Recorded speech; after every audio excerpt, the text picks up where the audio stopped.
Excellent. So blank.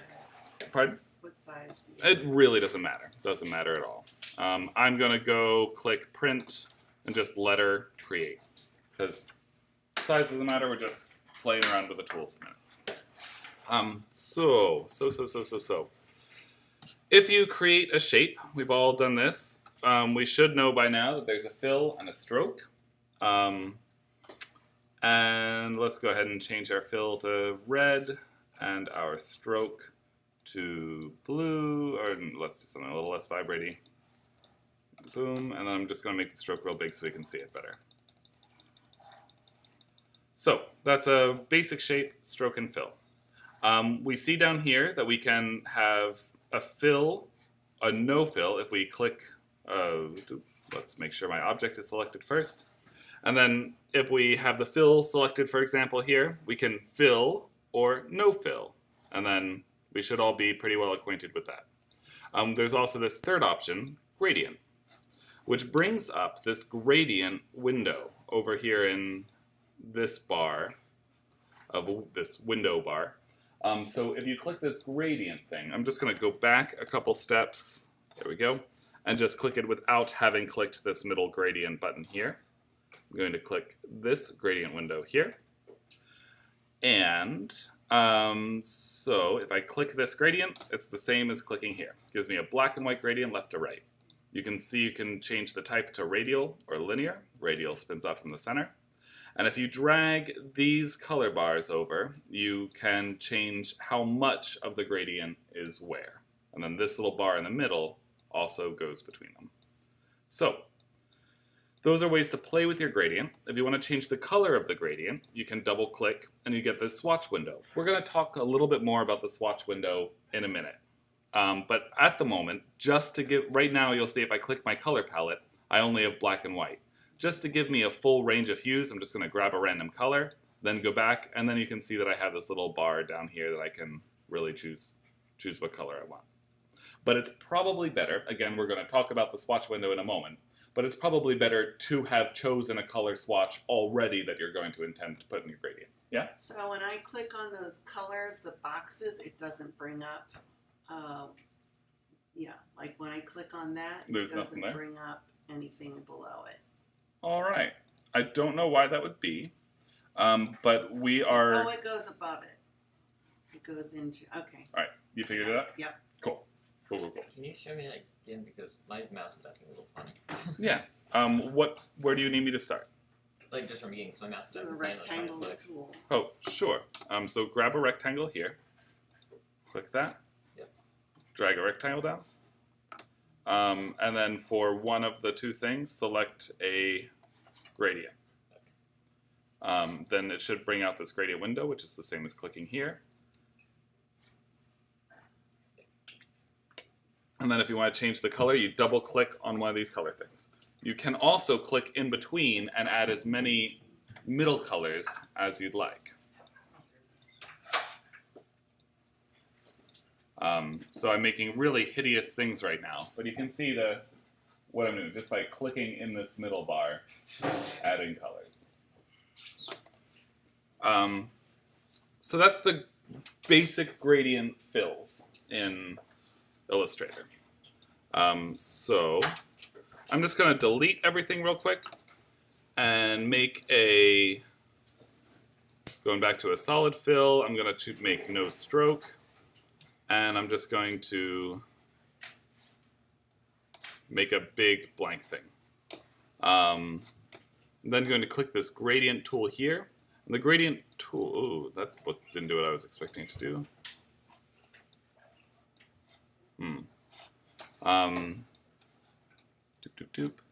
So making a gradient, I'm deleting all these things. So I'm deleting the colors by pressing here, and here, and here. And then I'm going to make it just a really soft gradient. So I'm going to pick a color I like. Let's go with this pink. And then I'm going to go over here and click the same pink. And then now we can see that I have this is just a different way of dealing with the gradient. And I can stretch it out. I'm going to make this a bit darker just by adding black. So now we can see what the gradient is doing a little bit more. And so this little bar came from using the gradient tool. I could just click and drag anywhere I want. And then this slider is hard to select. There we go. I seem to have done a terrible thing. And made it really hard to select my slider here.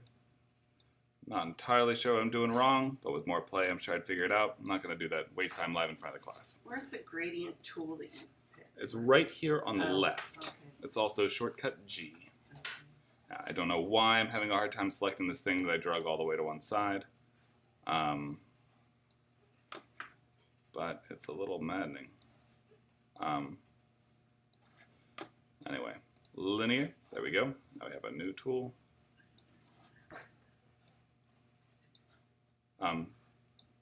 I think I couldn't drag it because it's actually not the thing I was trying to click and drag. Just the endpoints are the right points. So, anyway, if you make a really subtle gradient, it will often be a little more aesthetically pleasing than a very blunt gradient. Really big contrasty gradients are kind of hard to look at and can be overused, but you can see that this gradient at the moment is really less soft, more soft. And let's go dupe. Let's make this pink a little even closer to what it was. We can see that just the really soft gradient adds a little bit. We almost don't even perceive it as a gradient at first sight, and it can often be a really interesting design element. So, using soft gradients is something I would recommend. And I would always maybe make stark, big initial first steps, but then dial everything back a little bit until it becomes more softer and more pleasing. So that's the gradient window. I would now like to talk a little bit about clipping masks. So for this, I'm going to set up two squares. I'm going to make them no stroke. I'm going to make one black and one white. I'm not going to make them one black and one white. I'm going to make one blue and one some other color, just so I can clearly see what's going on the screen. Cool. So, any given object, if you go to this opacity business here, this transparency button, you'll see that you can change its opacity. Can someone give me a, yeah? Sorry, but when I add another square on top, even though I picked blue, it still has a gradient. Go ahead and click it with the selection tool. Make sure it's selected. And then click this color. Make sure you have fill selected.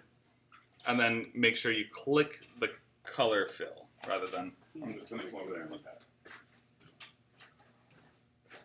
Is that right? It still looks like it's still a little gradient. It does, but I don't think it actually is. I think it's just an optical trick. Okay. Yeah, I think.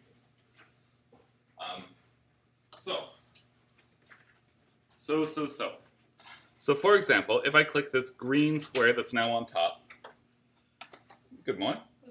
If I click this green square that's now on top, and I change its opacity down, we can now see through it a bit. We can see through onto the layers beneath it. I'm going to put the opacity back up, but just know that that's where the opacity for any given object is. And then right here where this X is, that's where the mask is. So if you select any given object can have a mask. I am going to turn, I don't know what the best way to do this. It'll be obvious in a second. Does not let me fill in my shapes color when you add the rectangle over the gradient. I'll be right over. Not sure why. You want to change that to a color? Yeah, I did, but then it didn't do anything. So double click that again. You still have white selected. Move it, show me again how you moved it, but don't click OK.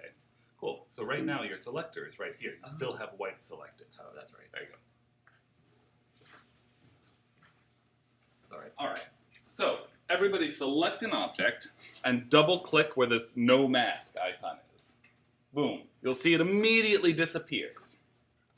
And that's because this black section here is wherever the mask is black, you don't see through it.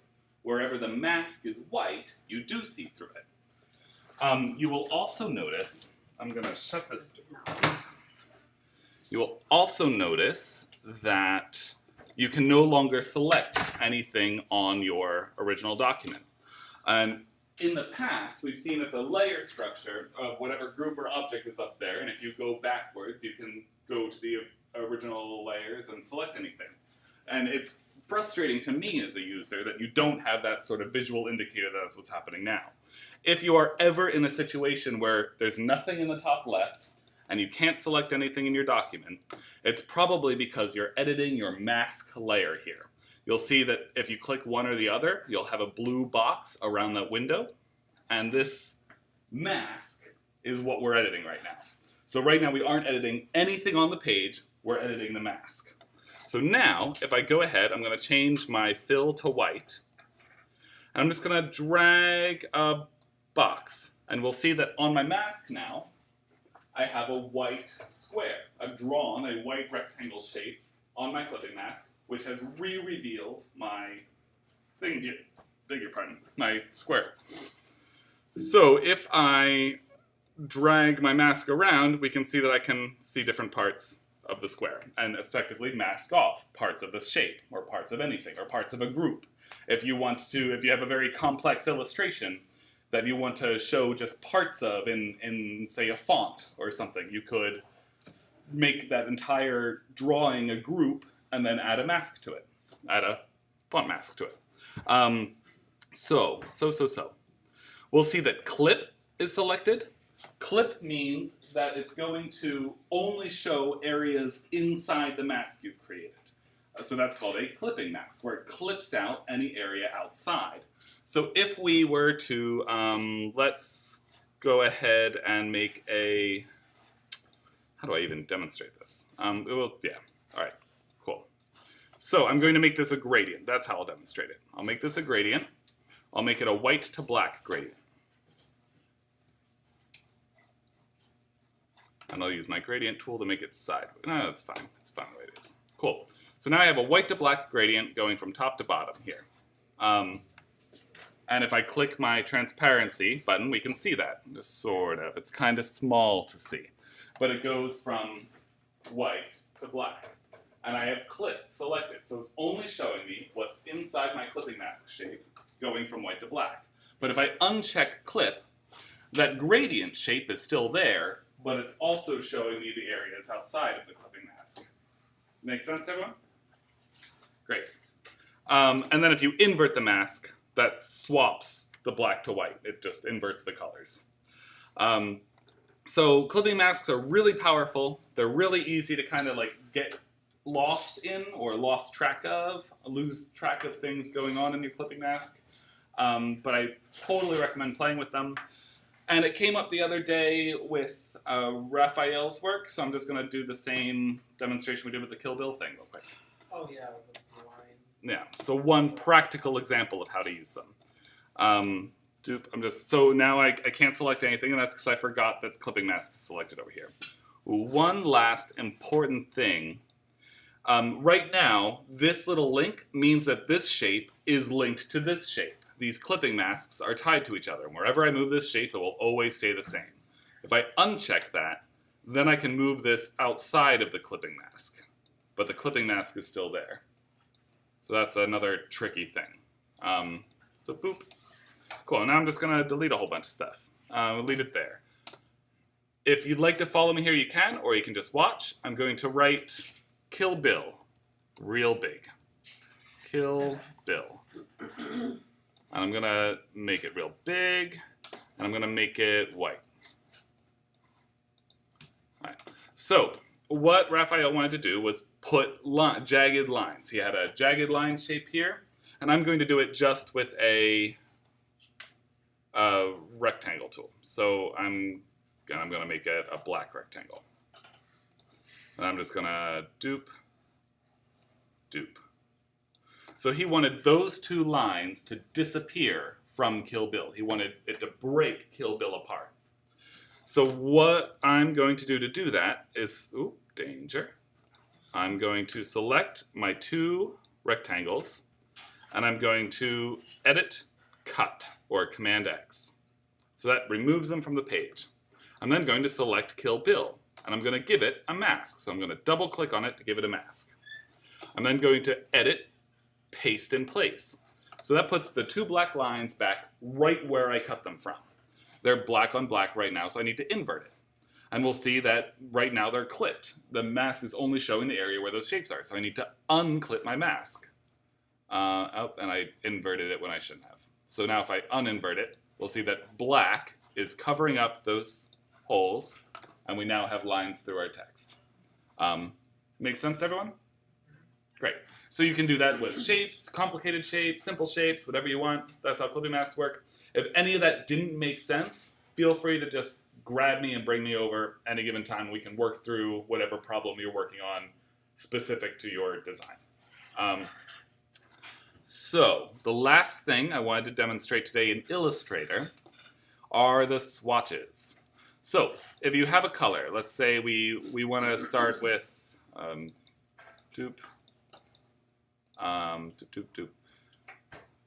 blue, or dupe. Here we go. So I want to grab, I really love this shade of blue. You should, oh gosh, you can't, can you? Color swatches, nope. Cancel. Sorry, it's been a while. Blue.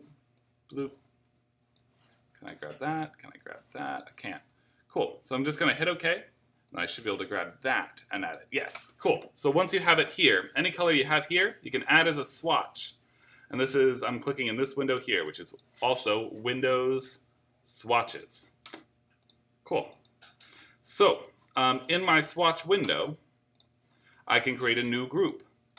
So I'm going to call this Movie Poster. These are the color, all the colors that I'm going to use in Movie Poster. And we'll see that that color is automatically there. Let's go ahead and make a, so I want the same values, but I want my hue shifted. So I'm going to shift that to teal there. And then I'm going to just drag that over. I'm going to drag it down into group. Boom.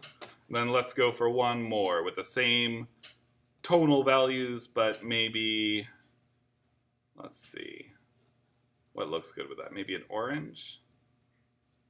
Maybe a red? No.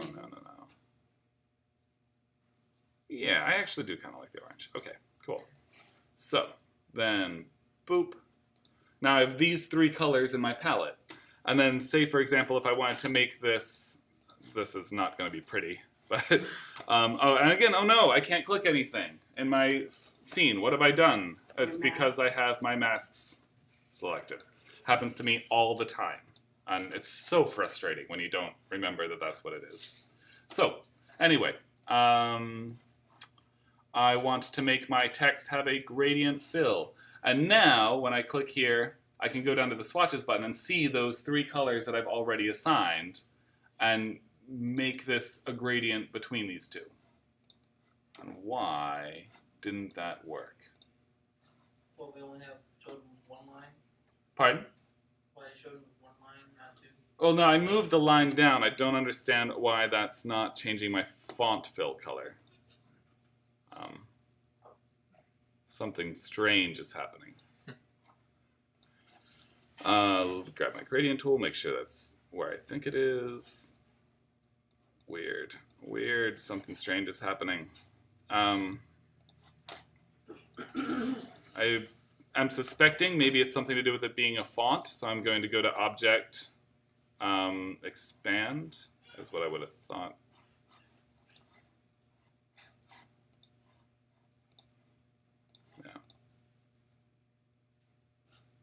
Yeah, there's something real weird happening behind it.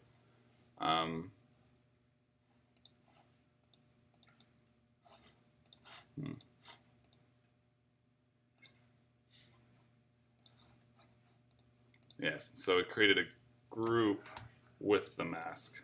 So I'm going to undo that, make sure that's selected. That's still showing as black. That's really curious.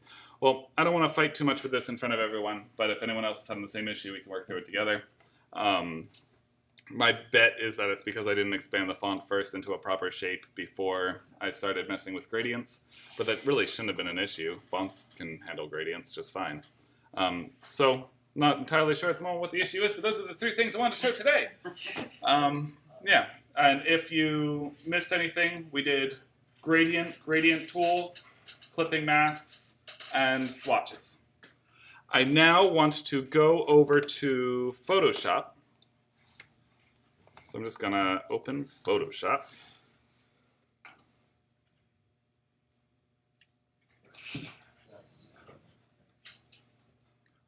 Everyone noticed that horrible squeak went away? And that Yeah. life is dramatically improved in here?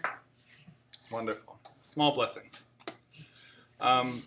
So, this is Photoshop. You can see that it looks very similar to Illustrator.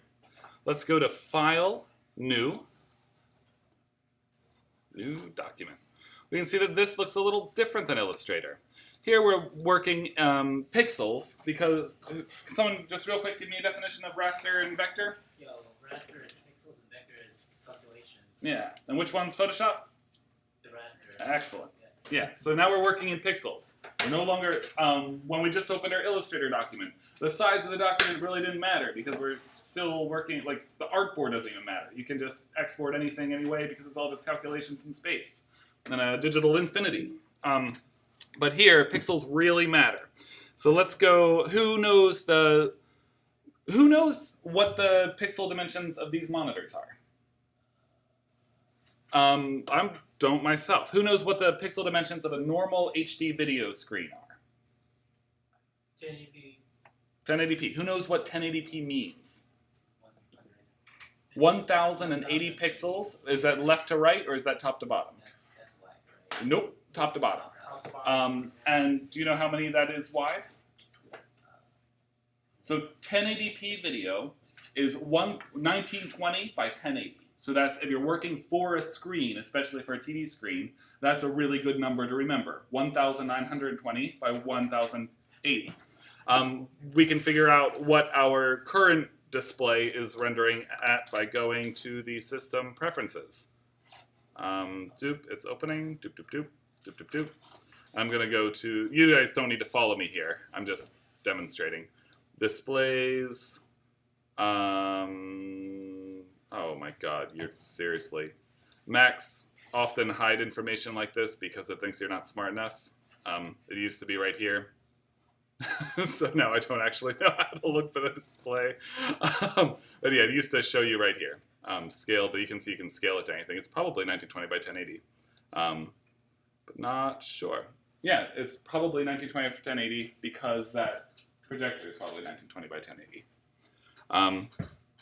So that's really frustrating. I just found it. Did you? Yes. 120 by 2880. Yes, that's probably correct. And now we can see that when I changed my monitor here to iMac, it is now dramatically different. Yeah, much bigger resolution. Mine all are probably 5,000 something. How did you find that? You go to, you hit the apple in the corner, and you hit About This Mac, That makes sense. and then it's on your display. Yeah, that makes a lot of sense. Yeah, so mine right now is 1920 by 1080. The built-in display of this computer is 2560 by 1440. Anyway, it's important to know what you're designing for, is really the long and short of it. If you are planning to print your piece, if you're planning for the screen, did we talk about resolutions? Do we know what screen resolution is? Or dots per inch? I'm just going to say it again. If you're designing for the screen, the resolution, yeah? Oh, no. Just No, oh, you're just, sorry. Resolution can refer to either the pixel map, 1920 by 1080, or it can refer to the density of pixels. So it can be a little confusing. People use it to refer to both. In Photoshop, we can see that resolution is what it's calling the density of pixels. So if you have 72 dots per inch, that's the normal resolution of most screens. Something like an iPad or like the Retina displays or something like that, those are all brand names for a specific resolution density on a screen. So I forget what it is, but I think that Retina displays are like 144 pixels per inch. 72 is the normal screen display. 150 is like a medium quality print. Really fine for anything text-based or vector-based. Not so great for photographs. If you want a high-resolution photographic print, you probably want 240 to 300. Some, depending on their different printers have different artifacts. I know that one of my other schools, their printer, if you don't print it at either 180 or 360, you'll get weird moire patterns. So I've worked with printers that want resolutions as high as 360. For most of my own work, I do it around 240 for my photographic prints. But you can manipulate that any way you want. And you can see that if we change this to inches and change this, no, it actually wouldn't here. You can have the same document printed at different resolutions of pixels, but that changes your overall number of pixels. If you only have 2,000 pixels, if you cram 300 of them per inch, you're going to have a much smaller print than if you only have 72 of them per inch. Does that make sense to everyone? Cool. So, and we can see that we have the color modes CG, CMYK, or RGB. We're going to change it to RGB right now. 8-bit, we'll talk more about bit rasters later, but whenever you see an option between 8, 16, and 32, probably just always choose 16 right now. We'll talk more about what that means later. It's significant for gradients, really. Then I'm just going to choose white as a background color. Click Create. I made a weird sized image here. So I'm going to go to image size, and I'll make it something a little more normal. Pixels, 1920 by, and right now they're locked together here, 1920 by 1080 at 72 pixels per inch. Boom. Cool. So now I have this. Yeah. What else did I want to talk about? So here, we have, think of it more like painting with pixels for the moment. I'm going to grab a brush tool here. If I right-click with a brush tool, I can get my size. If you may not have right-click enabled on your computer, if you just restarted today, so you can click right here for size. Hardness, we'll talk way more about hardness and softness when we get to Photoshop for realsies. But right now I'm just going to make it really big and super hard. So now I have a brush. And we'll see that my background is locked, so I'm going to create a new layer here. And right now, before we were using, when we saw a box like this down in the bottom left, we were thinking fill and stroke. That doesn't exist anymore in Photoshop. This is now color 1 and color 2. So the color 1 is the color we're using, and color 2 is something that we can easily switch back and forth between. So right now I'm going to double-click color 1, make it red. And then I'm just going to paint a big thing. So you just did the circle with the brush, making it really big? Yeah, so I clicked brush, I went up here, I just made the size bigger. I'm then going to add another layer and change a color, make it blue. And I'm just going to paint on that. And so now we have a blue splotchy layer, a red splotchy layer, and then a white background. And so the last thing I want to show in Photoshop today is that it's very layer-based. We started talking a little bit about layers in Illustrator, but the order of the layers don't matter too much in Illustrator. It does a little bit, but it doesn't matter too much. The arrangement of things visually, what objects are behind what other objects, are really done in a separate list and within the layer list. And you do that by clicking Object, Arrange, Send Backwards, or Bring Forwards, right? In Photoshop, the way you do that is just through the layer palette. So if whatever is on top is showing through. And you can see when I drag one layer behind, it disappears behind the other. You're always looking down through the layer stack. And that's super important to remember. Yeah, so that's a very brief introduction to, and the last thing to point out is that we're no longer in an artboard space. We are now on a canvas space. So the artboard in Illustrator doesn't really matter. It's just meant to give you like a kind of alignment of where you're working, and you can throw stuff off the artboard and bring stuff onto the artboard, and you can even, when you export, you can tell it to ignore the artboard completely or not. Right? We've all experienced that? In Photoshop, not the case. This is a canvas that you've stretched, have in front of you, and you can only work on that. You can see that if I click off of it, nothing happens. There is no off the canvas workspace. Make sense? Everything is in Illustrator, we're working in a digital infinity of vector math.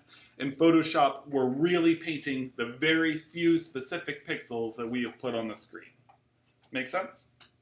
Any questions? Great. We can go ahead and close and not save.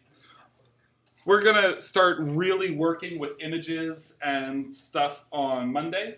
But I thought it important to get those basics at least acquainted with today before we start working. Cool. So that was 35 minutes. This thing I want to show is... Has anyone watched this already? The abstract? I heard about it, but I've never even watched it. Great, great. So this is 47 minutes. This will take us until almost 10. And then you'll have the rest of the class, the last 50 minutes to work on your things. Oh, I'm going to stop the screen recording. I will try to upload this into our module by the end of